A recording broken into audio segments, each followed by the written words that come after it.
بسم اللہ الرحمن الرحیم کنتم خیر امت اخرجت للناس. اب وہ کانٹیکسٹ وہی چل رہا ہے کہ امت محمدیہ صلی اللہ علیہ وسلم کو ایڈریس کیا جا رہا ہے. پچھلا بھی پورا رکوع اسی پر تھا اور امت محمدیہ صلی اللہ علیہ وسلم کو 3 نکاتی ایجنڈا دیا گیا تھا دعوت و تبلیغ کے اعتبار سے.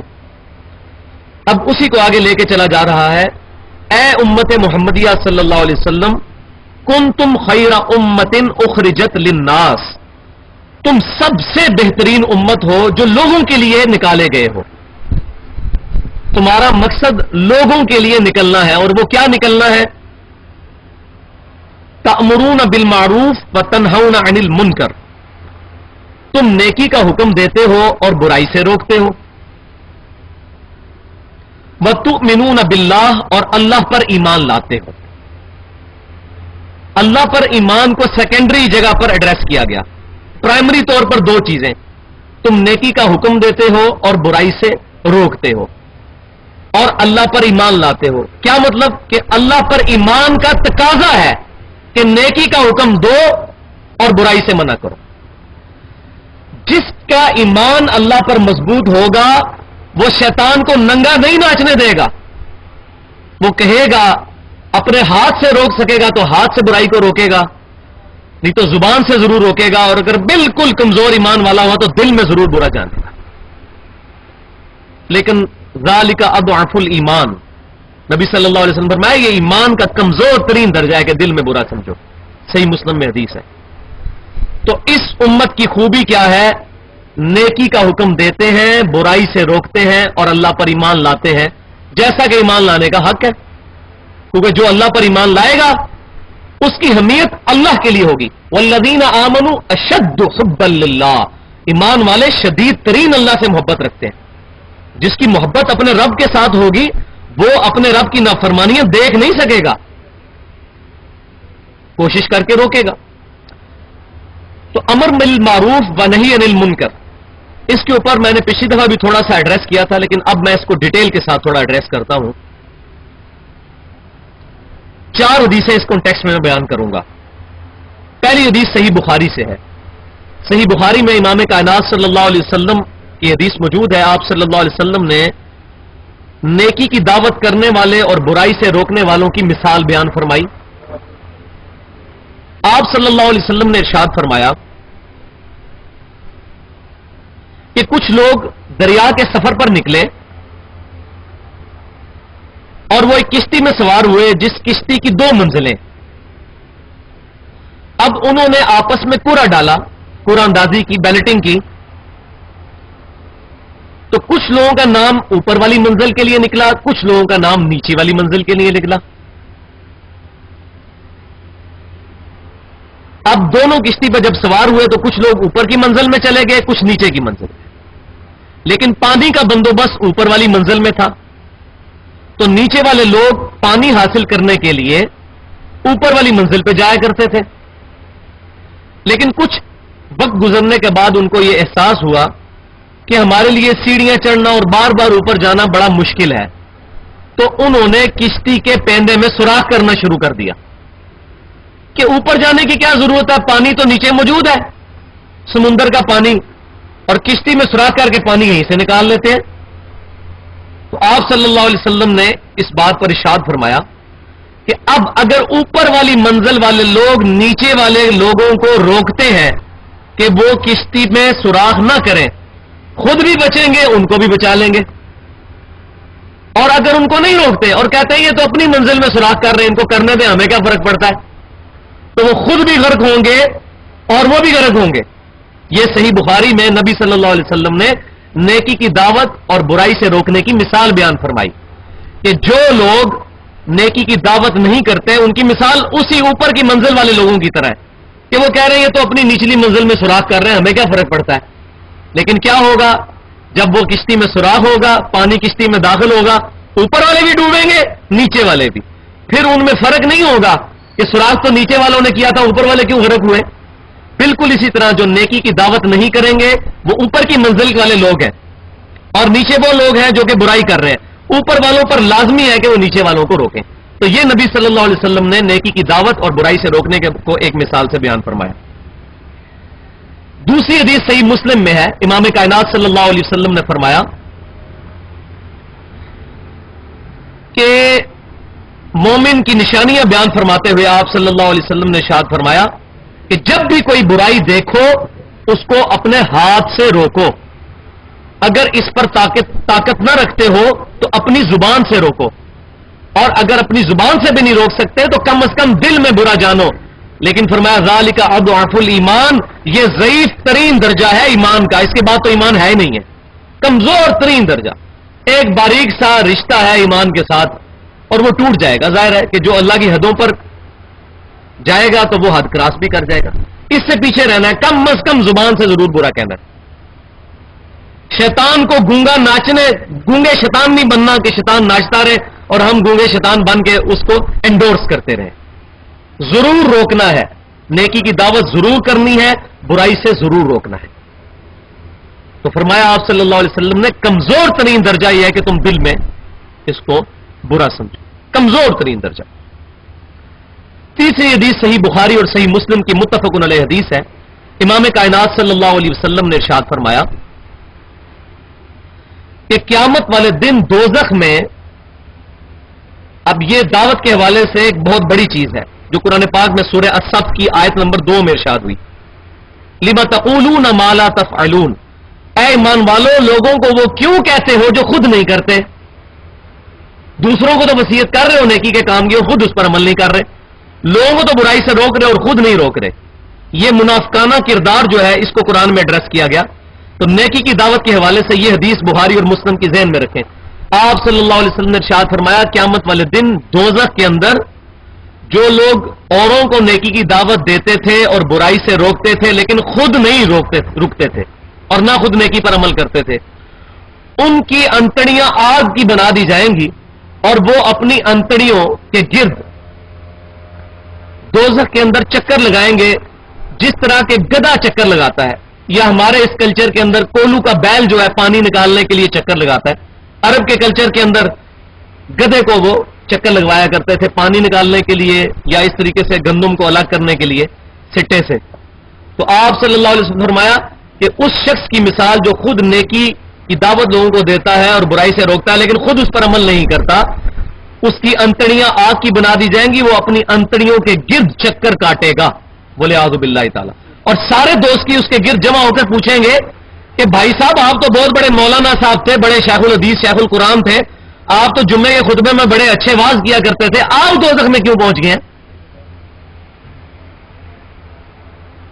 تو وہ مولانا صاحب کہیں گے یا جو بھی، وہ کہیں گے کہ افسوس ہم وہ کہا کرتے تھے جس پہ خود عمل نہیں کیا کرتے تھے، اس وجہ سے ہم دوزخ میں پہنچے۔ تو میرے استاد فرمایا کرتے تھے ڈاکٹر اسرار صاحب، اللہ تعالیٰ ان کی غلطیاں معاف کرے اور نیکیوں کا ان کو اجر عطا فرمائے، کہ دنیا میں بڑی بڑی جماعتوں کے لیڈر ہیں جن کو لوگ بڑی عزت دیتے ہیں اور قیامت والے دن ان کی مٹی پلید ہو رہی ہوگی، کیونکہ عزت تو دنیا کی نظر میں ہے، دنیا ہاتھ بھی چومتی ہوگی، دنیا پاؤں بھی چومتی ہوگی، دنیا ایک ان کے حکم کے اوپر اپنی دولت بھی لٹا دیتی ہوگی، اپنی عزت بھی لٹا دیتی ہوگی، لیکن آخرت میں اللہ کے حضور زیرو، بولے اعوذ باللہ تعالی۔ اور چوتھی حدیث اس کانٹیکسٹ میں جامعہ ترمذی میں حدیث ہے، امام کائنات صلی اللہ علیہ وسلم نے ارشاد فرمایا اللہ کی قسم، اس اللہ کی قسم جس کے قبضہ قدرت میں میری جان ہے کہ تم ضرور نیکی کی دعوت کرو اور ضرور برائی سے روکو ورنہ اللہ کا عذاب تمہیں بھی آ گھیرے گا، اور تم لوگ دعا کرو گے اللہ تمہاری دعائیں قبول نہیں کرے گا، پھر اللہ تعالیٰ اس میں فرق نہیں کرے گا کہ کوئی نیک ہے یا بد ہے، جو برائی سے نہیں روکے گا وہ اس کا حصہ ہوگا، بولے اعوذ باللہ۔ تو نیکی کی دعوت فرض ہے، جنت میں جانے کے لیے کم از کم 4 شرطیں ہیں، بینچ مارک 4 شرطیں سورۃ العصر میں بیان ہوئی ہیں، والعصر ان الانسان لفی خسر، زمانہ اس بات پر گواہ ہے کہ انسانیت کیٹاگوریکل خسارے میں ہے۔ زمانہ کیوں گواہ ہے؟ زمانے نے وہ وقت دیکھا ہے کہ نوح علیہ السلام کے ساتھ صرف 78 لوگ ایمان والے بچے، باقی سب کے سب لوگ غرق ہو گئے، انسانیت نقصان میں ہے۔ زمانے نے وہ وقت دیکھا کہ لوط علیہ السلام کی 2 بیٹیاں آپ کے ساتھ صرف نجات پائیں، پوری لوط علیہ السلام کی قوم پتھروں کی بارش سے ہلاک کی گئی۔ زمانے کی قسم، زمانہ گواہ ہے کہ انسان گھاٹے میں۔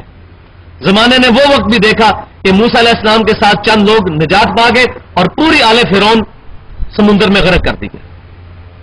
زمانہ اس بات پر بھی گواہ ہے کہ قوم عاد اور قوم سمود کو ہلاک کیا گیا عذاب کے ذریعے۔ تو اوور آل تو انسانیت گھاٹے میں ہی چلتی آ رہی ہے۔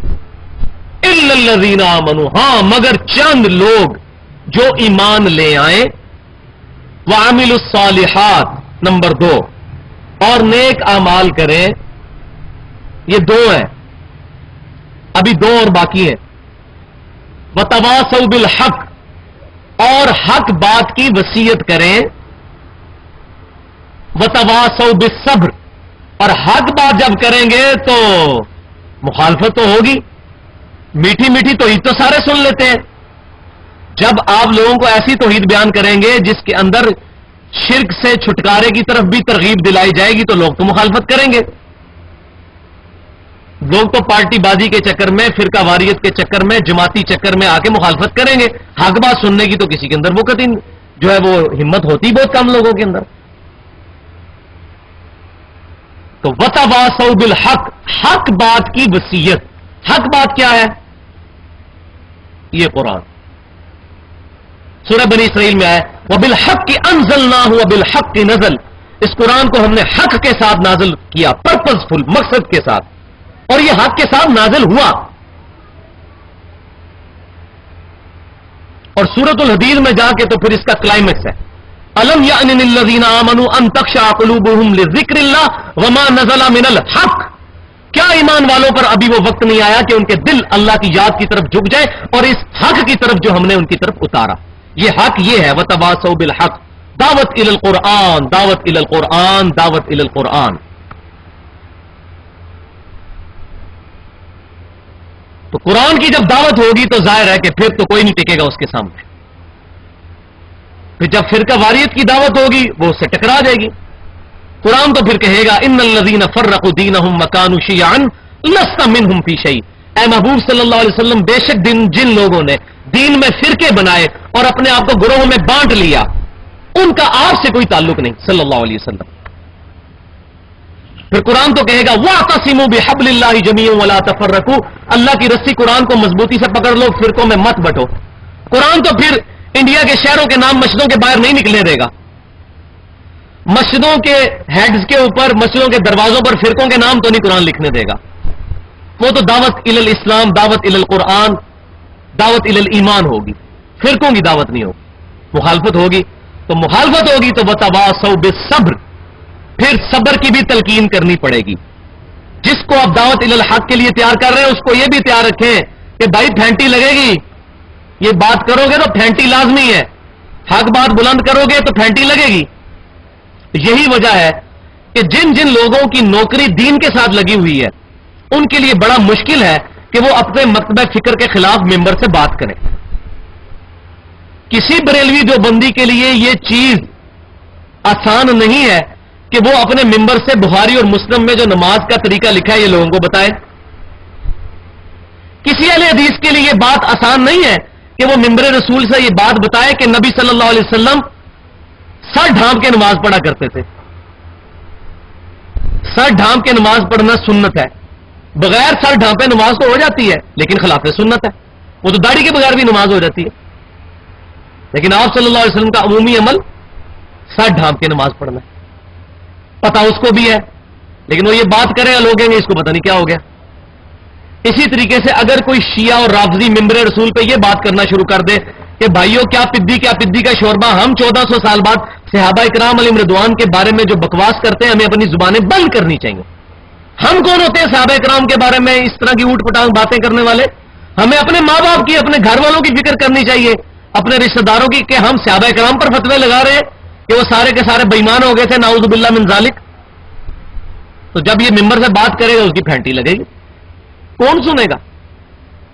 ہاں جو کسی مکتبہ فکر کو پریزنٹ نہیں کرتا ہوگا وہ تو قرآن پاک سے اور سنت سے صحیح بات جو ہے، حق بات لوگوں تک پہنچا دے گا۔ تو یہ بڑا مشکل کام ہے۔ تو اس آیت کے اوپر پچھلی دفعہ مجھے پروفیسر صاحب نے بھی کہا تھا کہ آپ اس کو ایڈریس کریں ڈیٹیل کے ساتھ، تو میں نے اس کو آج بھی ڈیٹیل کے ساتھ، کنتم خیر امت اخرجت للناس، تم بہترین امت ہو جو لوگوں کے نفع کے لیے نکالی گئی ہو. کیوں کہ اب انبیاء کرام کا سلسلہ مکمل ہو چکا، ختم نبوت اپنے آخری درجے میں ہو چکی، اب کسی نبی نے بھی دعوت و تبلیغ کے لیے دنیا میں نہیں آنا. اب پوری کی پوری امت یہ دائی امت ہے جو انبیاء والا کام کرے گی قیامت تک کے لیے. اور یہ آپشنل نہیں ہے، obligation ہے. obligation, it is an obligation on each Muslim. ہر مسلمان پہ یہ فرض ہے کہ اس نے دعوت کا کام کرنا ہے. تو یہ جن لوگوں کو یہ ہے کہ اپنی داڑھی پگڑیاں رکھ لو، شلواریں ٹکنوں سے اوپر کر لو، جنت میں چلے جاؤ گے، 4 شرطیں کم از کم، الا الذین آمنوا وعملوا الصالحات وتواصوا بالحق، حق بات کی تبلیغ، وتواصوا بالصبر، اور صبر کی تبلیغ. اور ظاہر تبلیغ کرنی ہے تو خود بھی صبر کرنا ہے. یہ 4 شرطیں ہیں کم از کم انسانیت کو گھاٹے سے نکالنے کے لیے. تو تم سب سے بہترین امت ہو جو لوگوں کے نفع کے لیے نکالی گئی ہو. تأمرون بالمعروف، تم نیکی کا حکم دیتے ہو، وتنہون عن المنکر، اور برائی سے روکتے ہو، وتؤمنون باللہ، اور اللہ پر ایمان لاتے ہو جس طرح حق ہے، کیونکہ اللہ پر ایمان لانے کا حق یہ ہے کہ نیکی کی دعوت دو، برائی سے روکو. تو صحابہ کرام علیہ رضوان نے یہی کام کیا. پھر الحمدللہ تابعین، تبع تابعین اور محدثین اور بڑے بڑے ائمہ اسی کام کو لے کر چلے. اور اب بھی ہر انسان کو یہ چاہیے جس نے کلمہ پڑھا ہے نبی صلی اللہ علیہ وسلم کا، وہ نیکی کی دعوت کا کام کرے.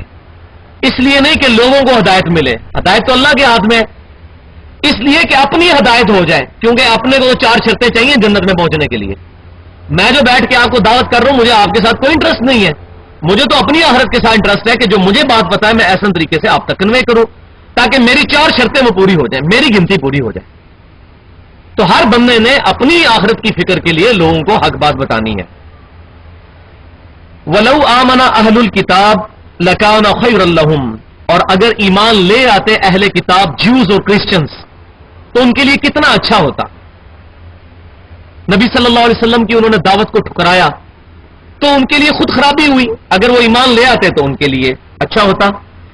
منہم المؤمنون، ان کے اندر کچھ مومن بھی ہیں، وَأَكْثَرُهُمُ الْفَاسِقُونَ، لیکن اکثریت فاسقوں کی ہے، کہ جو جانتے بوجھتے ہوئے بھی اولڈ ٹیسٹیمنٹ میں اور نیو ٹیسٹیمنٹ میں جو نبی صلی اللہ علیہ وسلم کی پریڈکشنز آئی ہیں تورات اور انجیل کے اندر، ان کے علماء کو پتا تھی، وہ نبی صلی اللہ علیہ وسلم کو پہچانتے تھے. میں کئی دفعہ بتا چکا ہوں تورات اور انجیل کے حوالے دے کر کہ ان کو یہ بات پتا تھی کہ نبی صلی اللہ علیہ وسلم نبی آخر الزمان بن کر آئے ہیں. آپ صلی اللہ علیہ وسلم کے سر مبارک پر ختم نبوت کا تاج سجا ہے، لیکن وہ اپنے آباء و اجداد کے دین کو چھوڑنا ان کے لیے مشکل ہو گیا تھا. لن یضروکم الا اذى، اے مسلمانوں تمہارا کچھ نہیں بگاڑ سکتے یہ یہودی اور عیسائی. ہاں مگر تمہیں تکلیف تھوڑی سی ذہنی خوف تو پہنچائیں گے. ظاہر ہے کہ ذہنی ٹینشن تو ہوتی ہے، یہ دعوت کے کام میں ہوتا ہے. بعض کا مجھے بھی بڑی ٹینشن ہو جاتی ہے کیونکہ ہمیں بھی بڑی جگہ جگہ سے دھمکیاں ملتی ہیں اور عجیب و غریب جھوٹے پراپوگنڈے ہمارے پہ بھی کیے جاتے ہیں. تو وہ ذہنی خوف ضرور ہوتی ہے. باقی فزیکلی تو کوئی سامنے آتا نہیں، علمی طور پہ تو کسی کی ضرورت ہی نہیں آ کے سامنے بیٹھ سکے، کیونکہ ان کو پتا ہے کہ کتاب و سنت سے یہاں بات ہوگی، کسی فرقے کی بات نہیں ہوگی. پھر ہم تو یہ نہیں سنیں گے کہ جی احمد بریلوی صاحب نے یہ لکھا ہے اور رشید تھانوی صاحب نے یہ لکھا ہے اور امام ابن تیمیہ رحمۃ اللہ علیہ نے یہ لکھا ہے. ہم تو کہیں گے بھائی کتاب و سنت اجماع سے بات کرو، کسی مولوی کا حوالہ ہمیں نہیں دینا. تو پھر تو 2 منٹ میں نہیں کوئی ٹکے گا. تو کوفت ہوتی ہے. تو میں نے پہلے بھی یہ بات عرض کی تھی، جو بندہ دعوت کے کام میں جڑا نہیں ہوا نا اس کو قرآن نہیں سمجھ آ سکتا. جو دعوت کا کام کرے گا یہ آیتیں اس کو سمجھ آئیں گی. یہ تمہارا کچھ نہیں بگاڑ سکیں گے، لیکن ذہنی خوف تمہیں ضرور ہوگی. تمہیں خبریں ملیں گی اب یہ ہو رہا ہے. یہ تو تعویل عام کے اعتبار، تعویل خاص کے اعتبار سے نبی صلی اللہ علیہ وسلم کو جو ذہنی اذیت وہ دیتے تھے، آپ صلی اللہ علیہ وسلم کو خبریں ملتی تھی کہ اب یہ لوگ جمع ہو رہے ہیں نبی صلی اللہ علیہ وسلم کے خلاف جنگ کرنے کے لیے. تو آپ صلی اللہ علیہ وسلم کو بھی صحابہ کرام کو قتال کے لیے ابھارنا پڑتا تھا اور یہ سارے معاملات لے کے چلنے پڑتے ساتھ. تو آپ صلی اللہ علیہ وسلم کو بھی قرآن پاک میں حکم ہوا کہ مومنین کو قتال کے لیے ابھاریے، کیونکہ اسلام کی سب سے اونچی چوٹی جو ہے وہ قتال ہے.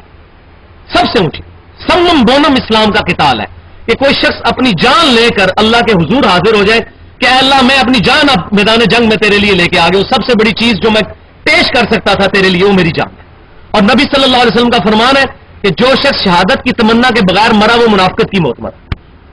تو ہر مومن کے لیے ضروری ہے کہ وہ اللہ کے حضور اپنی جان دینے کے لیے ہر وقت تیار رہے. لیکن بھائی جان وہی دے گا جو فجر کی نماز تکبیر اولیٰ سے پڑھے گا. جو فجر کے وقت تکبیر اولیٰ سے مسجد میں آ کے نماز نہیں پڑھ سکتا وہ کیا قتال کرے گا اور کیا جہاد کرے گا؟ وہ تو اپنے نفس پر ہی حاوی نہیں ہو سکا. اور سب سے بڑا جہاد یہی ہے. دعوت الی القرآن سورہ الفرقان آیت نمبر 52 فلا تطع الکافرین وجاہدہم بہ جہادا کبیرا. اے محبوب صلی اللہ علیہ وسلم کافروں کی پرواہ مت کرے اور اس کتاب کے ذریعے ان سے بڑا جہاد کرے. دعوت الی القرآن. جب قرآن کے بانڈ میں جکڑے جائیں گے آخرت کی محبت پیدا ہوگی, دنیا سے بے رغبتی ہوگی, پھر اپنی جان بھی دینے کے لیے تیار ہو جائیں گے.